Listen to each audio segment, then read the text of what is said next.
ইন্ডাস্ট্রিতে যদি আপনার অভিভাবক বা বন্ধু বলা হয় সে কে? ইন্ডাস্ট্রিতে অবশ্যই শাকিব খান, কারণ আমার যাত্রাটাই শুরু হয়েছে তাকে দিয়ে। আচ্ছা, সিয়াম নাকি আফরান নিশো, মানে নেক্সট যদি কাজের অফার আসে দুজনের থেকে কাকে পিক করবেন? এটা তো পরিচালক ডিসাইড করবে, কারণ আমি কখনোই, কারণ সিয়ামের জায়গায় খুব ভালো করছে, নিশো ভাই তো নিশো ভাইয়ের জায়গায় অসম্ভব মানে ভালো কাজ করছে। সো দুজন একদমই ইন্ডিভিজুয়ালি আলাদা। সো আমি এটা আমার উপর ডিপেন্ড করে না, ডিরেক্টর গল্প অনুযায়ী যাকে চুজ করবে। আচ্ছা, সহকর্মী শাকিব খান নাকি বেটার হাফ শাকিব খান, কাকে এগিয়ে রাখবেন?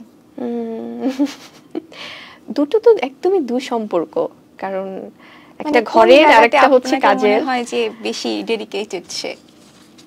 ডেডিকেটেড বেশি অবশ্যই কাজের ক্ষেত্রে। সে সিনেমার পাগল একজন মানুষ, মানে সিনেমার জন্য সে হচ্ছে নিবেদিত প্রাণ আর কি। সো যেটা যখন ঘরের সম্পর্ক চলে আসে তখন অনেক কিছু আমাকে ম্যানেজ করে নিতে হয়। আচ্ছা, এবার কয়েকজনের নাম বলবো, আপনি জাস্ট একটু বিশেষণ দিবেন। মাহফুজ আহমেদ ভীষণ ভালো একজন মানুষ, খুব সৎ একজন মানুষ, দুর্দান্ত অভিনেতা।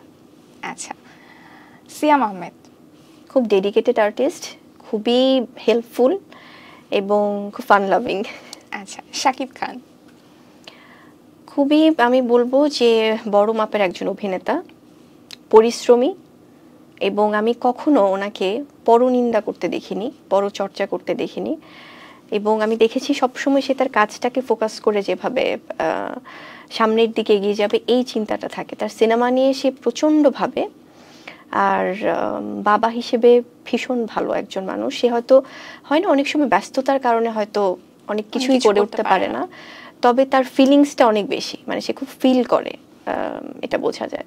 আচ্ছা, চয়নিকা চৌধুরী একজন তুখোর, আমি বলবো যে ট্যালেন্টেড নারী চলচ্চিত্র নির্মাতা, কারণ একটি ইন্ডাস্ট্রিতে নারী নির্মাতা হিসেবে কাজ করে যাওয়া সাকসেসফুলি এত বছর ধরে, it's not a matter of joke, এটা অনেক চ্যালেঞ্জিং কিন্তু।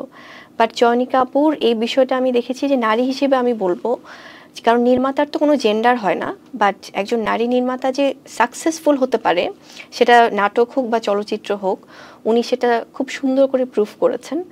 এবং চয়নিকা আপু না মন খুলে প্রশংসা করতে পারে মানুষকে। আপনি দেখবেন যে ওনার সেটা সোশ্যাল মিডিয়া হোক বা কাউকে নিয়ে জিজ্ঞেস করুক বা যে কোনো সময়, উনি প্রশংসা করতে কখনো কার্পণ্য করেন না। So she is very positive. Puja cherry অনেক সুইট, আর হচ্ছে যে খুব ভালো কাজ করছে। আর ওর সাথে আমার পার্সোনালি খুব একটা যে দেখা হয়েছে তা না, হয়তো কোনো ফর্মাল শোতে গেলে হাই হ্যালো এরকম। আর আন্টির কথা খুব মনে পড়ে, আন্টির সাথে ওরকম দু একটা প্রোগ্রামে দেখা হয়েছিল।